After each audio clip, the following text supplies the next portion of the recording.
can I thank Sinn Féin for bringing forward this important motion. Can I also just welcome the Justice for the Forgotten and the families of those who were murdered 50 years ago this month in the Dublin Monaghan bombings, and the survivors indeed of those bombings. I'd also like to welcome Fergus Dowd, who is the producer of the film that was referenced earlier on, that was premiered last Friday, The Anatomy of a Massacre, produced by Fergus and Joe Lee, the director, in conjunction with the families and with Justice Forgotten, to once again shine a light on this horrific act of mass murder, the greatest single atrocity that took place during the period of the Troubles, and incredibly which 50 years on, those families are still looking for the truth and justice about what happened to their loved ones, or in the case of survivors, what happened to them.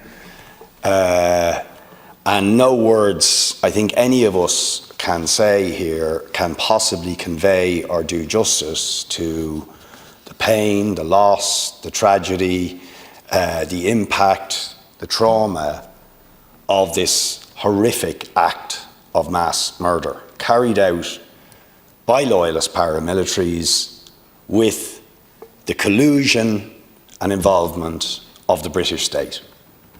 And it is simply outrageous that they are still fighting for justice. And I'm not an expert in this area, to be honest, and I want to thank the families that I've talked to thank Fergus and so on for helping me to understand some of what I hope are the important questions that they're looking to get answered.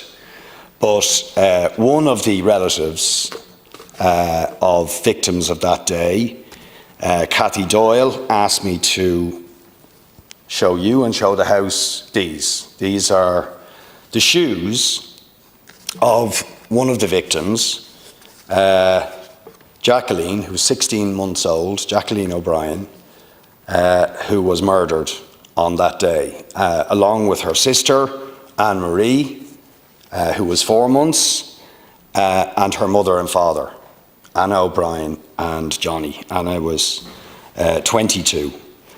And I hope Cathy won't mind me saying that her life has been indelibly scarred by the loss, how could it not be, of her nieces, of her sister, and her sister's husband.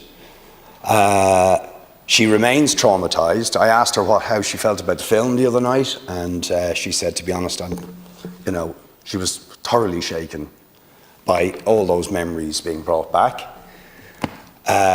And talking to some of the other relatives outside, I asked about their expectations for today, and I think it's fair to characterise what they said as pessimistic, really, about whether anything is going to change, whether they're actually going to get the truth and justice that they deserve. Now, it does not surprise me greatly that Britain wants to hide its involvement in this massacre, and that it doesn't want, but it's a disgrace. It's an absolute disgrace, and it tells you something not very pleasant, something quite dark about the British state, that they won't give the people the information, the truth about what happened and the involvement of the British state in the involvement in this act of mass murder, an act of terrorism. But the questions I want to ask are about what this state owes, I think, to the families and the victims. How could it be, and the state surely has some information about this, that the investigations here were closed down after 10 weeks? Why are the Garda files missing and have never been seen, and which are generally believed to have been destroyed?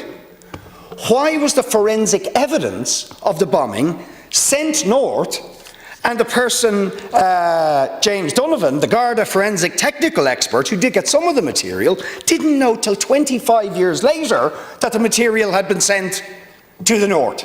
And therefore, of course, there was no cooperation about the examination of that forensic material, which would have shown something about who carried it out, about the collusion, and so on. How could it possibly be that not one survivor or bereaved family member was interviewed by the Irish Gardaí after the atrocity or to date?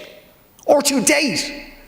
And it was only in the context of Operation Denton that John Boucher knocked on the doors of some of those affected.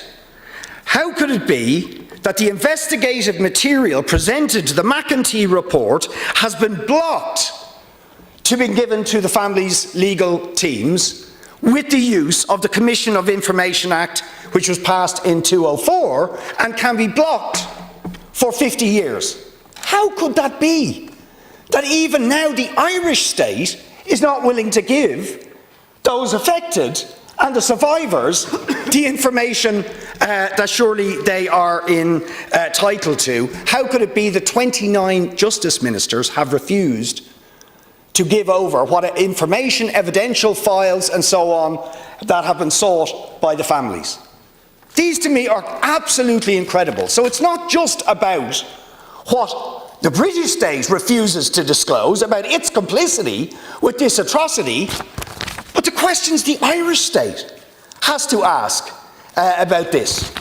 And indeed, the circumstances as the film well dramatised the other day, in which the sort of muted response of the Irish state to this atrocity, where they seem more concerned to score political points in the context of a wider political debate than to actually pursue the justice deserved by the families and the victims of those horrific bombings. So I hope, Taoiseach, some of those questions can now be answered by the Irish government in the context of the 50th anniversary.